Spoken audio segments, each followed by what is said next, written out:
ప్రభునామంన అందరికీ శుభములు, వందనమన్నాతులండి. దేవుని వాక్యంలో చూస్తే 124వ కీర్తన 7వ వచనము, పక్షి తప్పించుకొనినట్లు మన ప్రాణము వేటకాండ్ర ఉరి నుండి తప్పించుకొని ఉన్నది.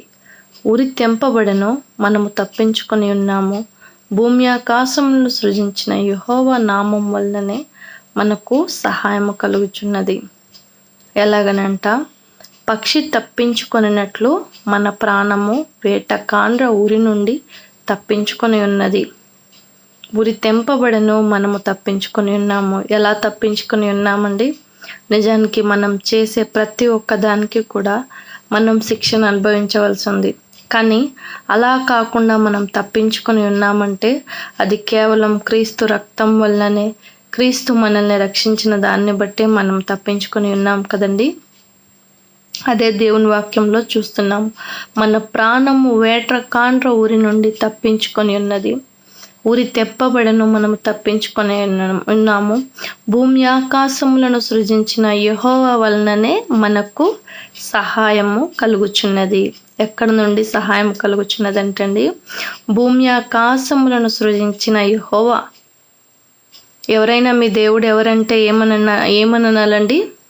మా దేవునికి పేరు కంటే కూడా ఆయనకు సృష్టికర్త అన్న పేరుందని మనము ఒప్పుకోలు చేసుకోవాలి. మరి ఒకానొక సమయంలో నేను ట్రైన్లో వెళ్తున్నప్పుడు ఒక అంకుల్ అనమాట, అంకుల్ ఆ పెద్ద ఆయన మాట్లాడేటప్పుడు, మీరు ఏ మతము ఏంటి అని చెప్పి ఆ అంకుల్ని అడిగినప్పుడు ఆ అంకుల్ ఇలా అన్నారు, మాకు యేసు ప్రభు కాదు, హిందూ ఇంకో దేవుడు కాదు, ఏ దేవుడు కాదు, మాకు పేరు తెలీదు, ఏమీ తెలీదు, కానీ మేము ఈ సృష్టిని సృష్టించిన సృష్టికర్తకు మేము ప్రార్థన చేస్తాము. అది ఎక్కడున్నాడు ఏంటన్నది ఆయనకు కనపడదు, మనకు అన్ని ఆచారాలు కాదు కానీ అని చెప్పి ఆయన అన్నారు. ఆయన అన్నప్పుడు నాకు ఆశ్చర్యం అనిపించింది. నిజమే కదా, ఇలాంటివి కూడా ఉన్నాయా, ఇలాంటి వాళ్ళు కూడా ఉన్నారా అని నేను అనుకున్నప్పుడు అసలు సృష్టికర్త అనంటే మనం అలా ప్రార్థన చేస్తే ఎవరు కనిపిస్తారు ఏంటి అని నేను ఒక ఆలోచనలోకి వెళ్ళానమాట. ఆ సమయంలో వెళ్ళినప్పుడు ఆయన ఇలా అన్నారు నాకు దర్శనంలో, సృష్టికర్త నేనే కదా, వారు నాకే ప్రార్థన చేస్తున్నారు కదా అని నాతో అన్నారు. అప్పుడు నాకు చాలా ఆశ్చర్యం, సంతోషం అనిపించింది. మరి నిజమే కదా, సృష్టికర్త, ఆయన పేరు సృష్టికర్త అయిన యెహోవా వల్లనే నామం వల్ల, భూమి ఆకాశంలో సృజించిన యెహోవా నామం వల్లనే మనకు సహాయం కలుగుచున్నది.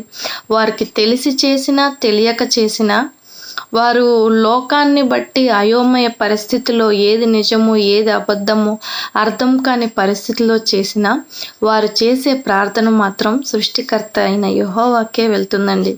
కనుక ఇంకా మిగతా వగైరా తీసేసేస్తే మనము సృష్టికర్త అయిన యెహోవా వలన, నామం వల్లనే మనకు సహాయం కలుగుచున్నది. కనుక మనము మిగతా అన్ని ఆచారాలు అవి ఇవి అన్నీ పక్కకు పెట్టేసేసి మనము సృష్టికర్త అయిన యెహోవా నామంలోనే మనకు సహాయం కలుగుచున్నదని నమ్మి విశ్వసించి ఆయనకు ప్రార్థన చేద్దాము, ఆయన్ని స్తుతిద్దాము, ఆయన స్మరిద్దాము. అటువంటి ధన్యతా భాగ్యము ఆయన బిడ్డలైన మనకందరికీ ప్రభు దయచేయను గాక. Amen. Praise the Lord. May God bless you all.